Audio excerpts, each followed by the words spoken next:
2022 is set to be a big year for not only Tesla, but other automakers who are finally starting to release more EVs. As we all know, Tesla has the Model 3, the compact sedan, the Model Y, which is an SUV and family car, and the Model S, which is a luxury full-size sedan, and then finally the Model X, which is a luxury SUV that is larger than the Model Y.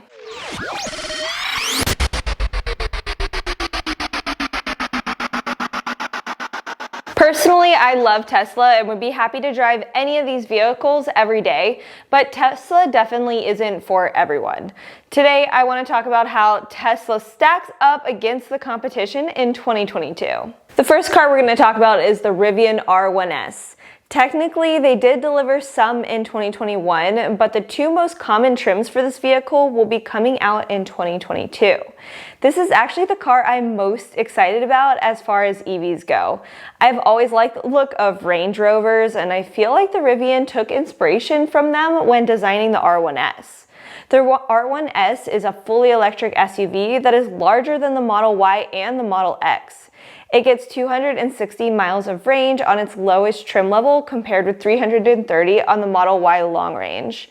The R1S starts at $72,500 compared to the Model Y, which starts at $62,990. I haven't seen the Rivian R1S in person, but from what I found, the interior looks pretty clean and modern. It does offer two screens where the Model Y just uses the center screen for everything. The R1S offers 105 cubic feet of cargo space, with the Model Y only having 76.2 cubic feet. So the R1S is significantly larger, gets less range, is more expensive, and doesn't really have an expansive charging network like Tesla yet. Depending on which style you prefer, I think that the value is there for most people to still choose the Model Y over the R1S. It's $10,000 cheaper, has great technology and access to FSD, has access to Tesla's charging network, and has 70 more miles of range over the R1S. One nice thing that Rivian, though, does offer are just many more options for both the interior and exterior colors, as well as wheel choice. The next vehicle is the Ford F150 Lightning. I'm going to compare this to the Cybertruck, even though it's not out yet. Hopefully 3 to 5 years from now, both of these will be readily available for purchase. The F150 Lightning should be coming out soon and already has over 200,000 reservations, so definitely expect a long wait there. Ford did not change the overall look of the F150 Lightning compared to its gas-powered versions, so many drivers on the road will not really even notice the difference. It's no surprise that the F150 Lightning is set to be one of the most popular EVs coming out this year. But how will it stack up to the Cybertruck? For this example, let's look at the F150 Lightning Pro trim level, which starts at $39,974 and is the lowest trim available. The F150 Lightning will sport a massive 14.1 cubic foot frunk, 5.5 foot bed, Super Crew cab, and it starts at 230 miles of range. Compare this now with the Tesla Cybertruck, which was supposed to start around the same price at $39,900 and have a 6.5 foot bed and will get around 250 miles of range.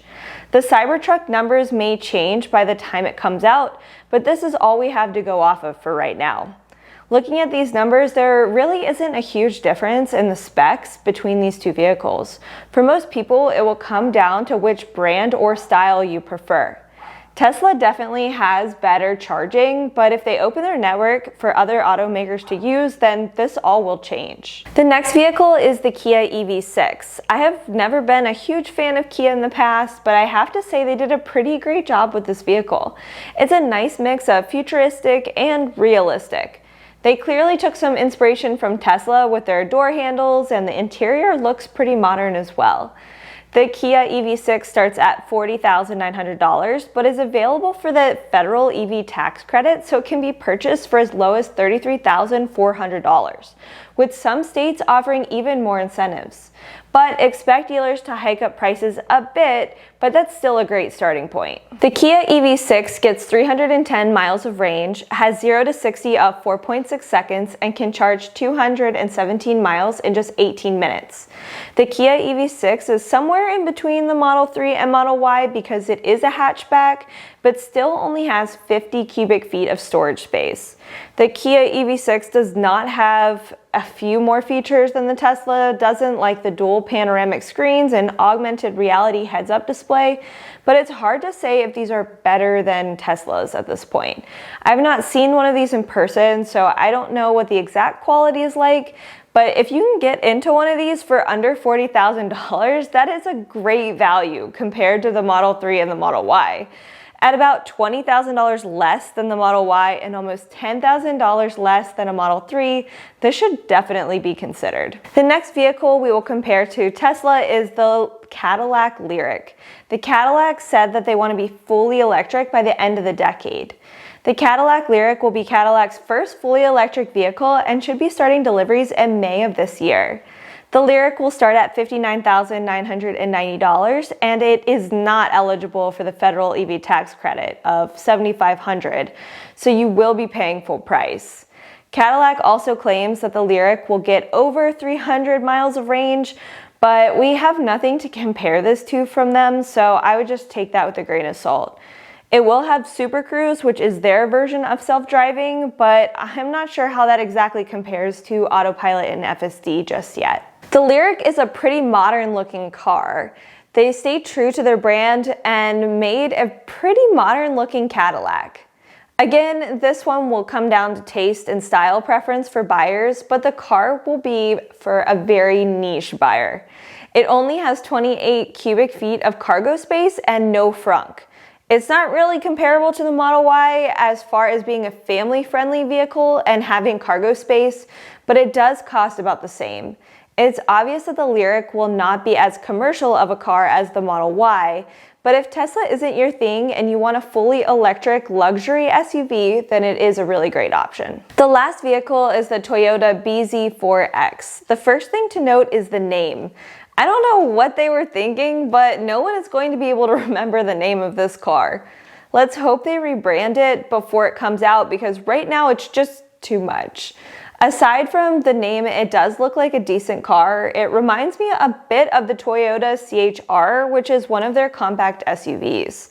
They didn't do much to make this look like an electric vehicle, so it could pass as just another Toyota, which might be part of their strategy. The BZ4X is going to start at $40,000 and has a range of up to 250 miles. The cargo space is 69 cubic feet, so it's a pretty decent sized vehicle. If Toyota can get the price down into the 30,000s, change the name of the car, and get the range up a little bit, this car could really give the Model Y a run for its money. At that price point, you're going to have access to so many more buyers, and we know that Toyota has really great manufacturing capabilities. Let me know in the comments down below which non-Tesla EV you're interested in. I can't wait to start seeing even more cars on the road this year. Make sure to subscribe to my channel as I make 10-minute Tesla videos, and I will be taking you on my journey of taking delivery of my new 2022 Model Y Performance. But thank you guys so much for watching, and I will see you in my next video.